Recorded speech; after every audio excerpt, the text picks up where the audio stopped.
What if Stranger Things was real? Imagine you are sitting in your room right now in total silence. Suddenly, you notice the glass of water next to you begins to vibrate with a rhythmic frequency. Not an earthquake, but as if the earth itself is humming. You look at the wall clock and see its hands spinning backward at a frantic speed. Without warning, the temperature drops below freezing in mere seconds. You see your breath misting in the air, even though it's the middle of summer. You touch the wall behind you, and it's no longer solid.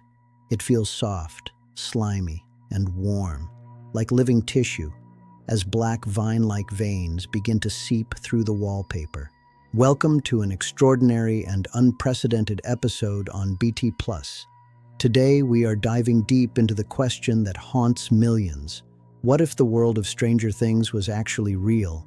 We are going to deconstruct this nightmare through its scientific, biological, and physical details to understand how humanity would survive on a planet where we are no longer the apex predators. The starting point is the physics of the gate. In quantum mechanics, we refer to this as a rupture in space-time. If the show were real, it would mean that space and time are not empty voids, but a fabric that can be folded or torn.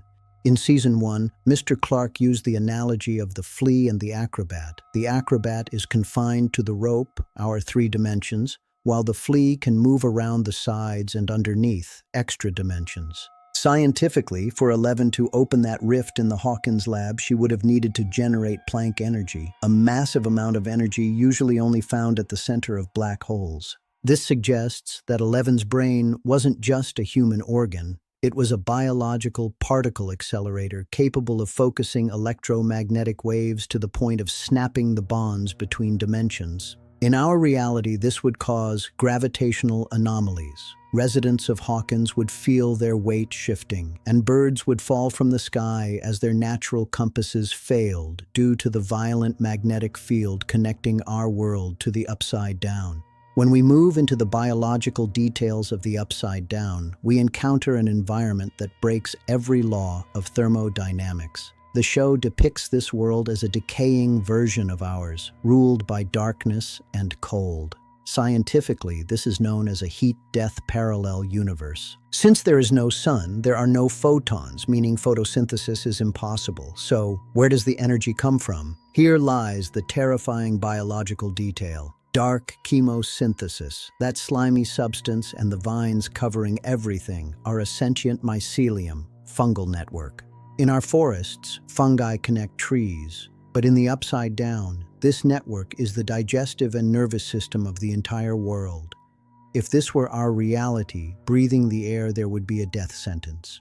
Those gray spores we see falling like snow are nanoparasites. Once they enter your lungs, they begin replacing your cells with their own matter, much like Will Byers in Season 1 becoming a host for the larvae. You don't just die in the Upside Down, you are recycled into the black matter coating the walls.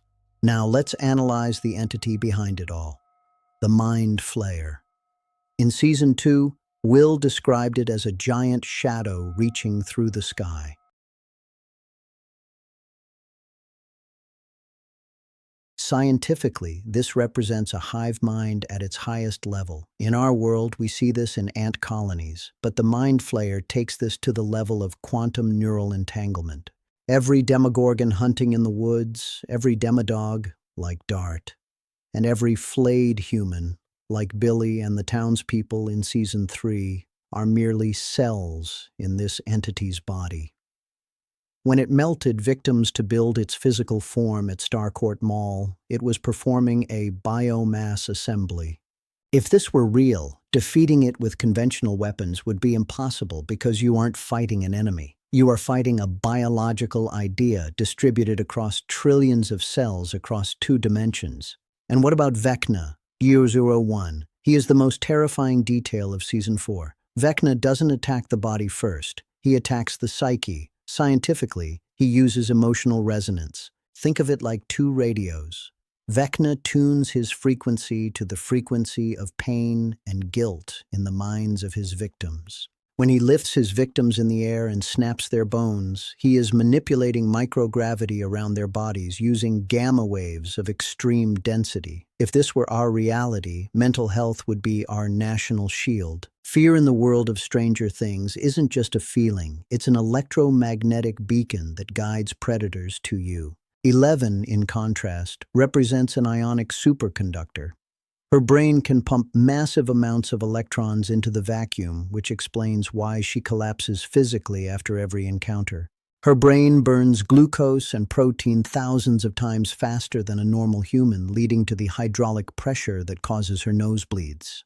But let's propose a deeper scientific hypothesis. What if the upside down isn't a place at all? There is a theory in physics called the holographic reality. Perhaps the upside down is a corrupted backup version of our universe.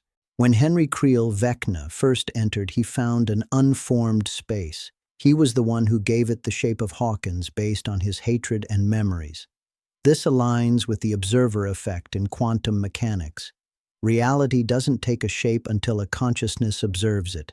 This means the horror isn't the monsters. It's the human mind that shaped those monsters. If this were real, the upside down would grow and expand with every negative thought or collective fear humanity experiences, making it a dark mirror feeding on our mistakes. Imagine our lives under this reality. We would no longer care about political wars. We would build our cities under light domes. Since we know from Season 2 that the Mind Flayer hates heat and intense light, he likes it cold.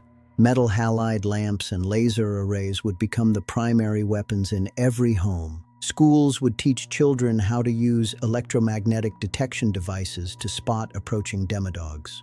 We would live in a constant state of alert where a flickering lamp is a distress signal and a grandfather clock, like Vecna's, is an omen of death. In conclusion, if Stranger Things were real, our greatest fear wouldn't be the monsters with open mouths, but the gate we open within ourselves whenever we push the boundaries of science without ethics. We live in a fragile bubble of oxygen and light, surrounded by an ocean of darkness and cosmic hunger. Science gives us the power to open doors, but it doesn't always give us the wisdom to close them. The gate in Hawkins isn't just a crack in a wall, it's a scar on human history, reminding us that no matter how much science we acquire, we remain children riding bicycles in a dark forest, hoping we don't meet the shadow waiting behind the next tree. Thank you for watching this epic and expanded episode on BT+.